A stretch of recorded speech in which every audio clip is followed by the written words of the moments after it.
Once we've completed our boats, cabins and routes in Liveaboard Hub, it's time to start adding our schedule. There are two options to add a schedule. We can either build a schedule manually, which is probably the recommended option if you just have one boat, or you can set up an import configuration from your system. This will work if you have a large number of boats, or you use a system such as InSync or Liveaboard Manager. This option is a little bit more technical, so we're not going to cover it in this video.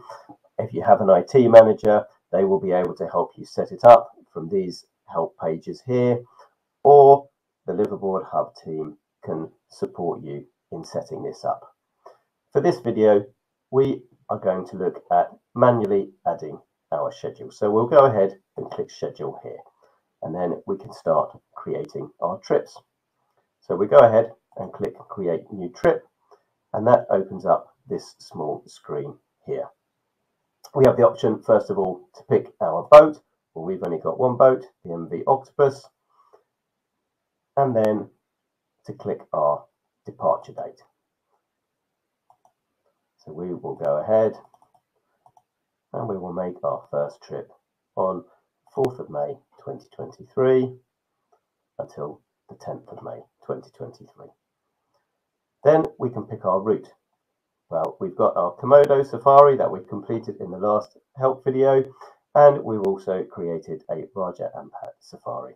So we'll pick Komodo safari here.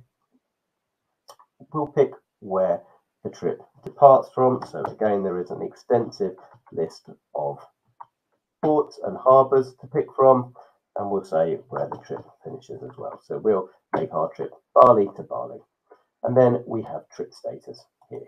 So you can say whether the trip is confirmed, planned but not confirmed, open, a charter, or cancelled or not set. We'll go ahead and say our trip is confirmed. This is the best way to, of course, to ensure people are confident to book. Then we come down to prices and currency. Well, actually, we set these options at the beginning. So we said we're going to use gross public prices in our profile, and that we're going to select euros for our currency. But you do have the option to change this here if you want to. And then we go ahead and look at the availability for our cabin. So Liveaboard Hub assumes that all the cabins are available when you are selecting a new departure.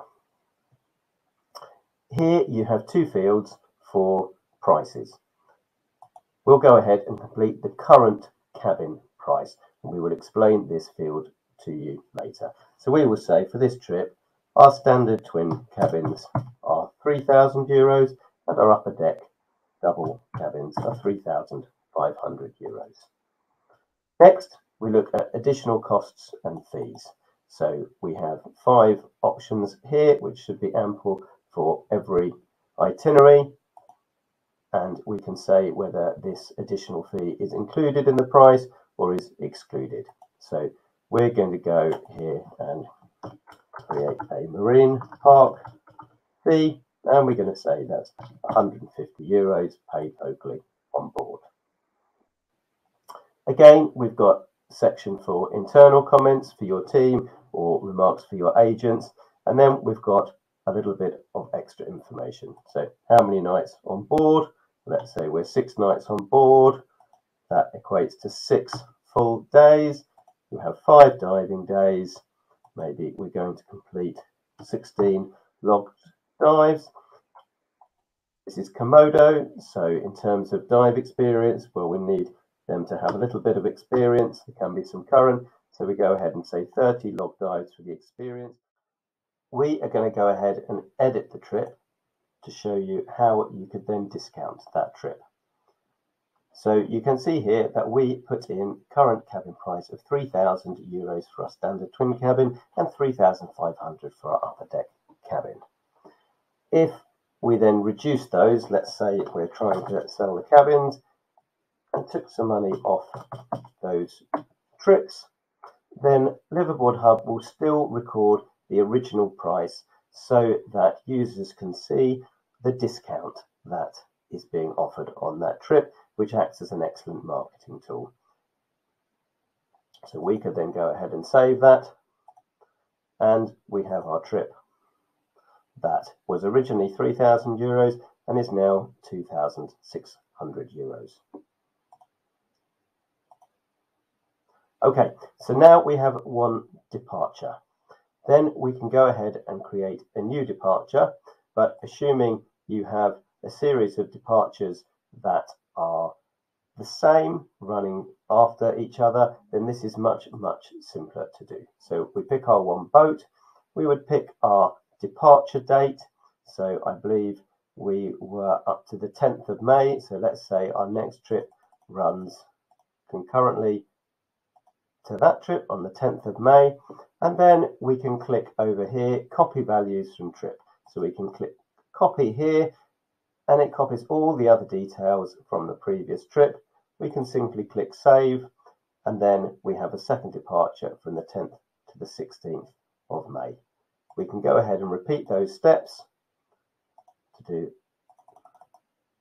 a third trip, for example, starting on the 16th of May, and then copy the settings from the previous trip, click save, and very quickly we can build our itinerary and our schedules. If you then want to update your schedules, then you would simply go into the trip and change the availability of the cabins. For example, we could change this to say we've sold 2 cabins, so we have 14 spaces available, and then we click tick, and now we have 18 out of 20 spaces available on this trip. And we would encourage you to keep this as up to date as possible so that the information in Liveaboard Hub is accurate. You will also notice, if we pop back into this trip, that we have a last place function. So if we were in a position where we only had one of this cabin type left, then we can specify here if that is a male or a female share cabin, and click tick, and then that information will also be available to people when they're viewing your schedules on Liveaboard Hub. So we would go ahead and build our schedules from here and quickly have a full list of your trips. We'll just mention as well about this export setting here. So Liveaboard Hub is not the only system available for publishing schedules. It has a very useful tool to export information in the correct format for scuba dates, so that you only need to update your details in one system. In order to set that up, it needs a little bit of mapping between the two systems, and you may need a little support from Liveaboard Hub in order to set that up. But once done, then your Liveaboard Hub availability can update both scuba dates and Liveaboard Hub. And that's it. We're now up to date and ready to go with Liveaboard Hub, having completed all the details of our boats and our schedule. So you're ready to go.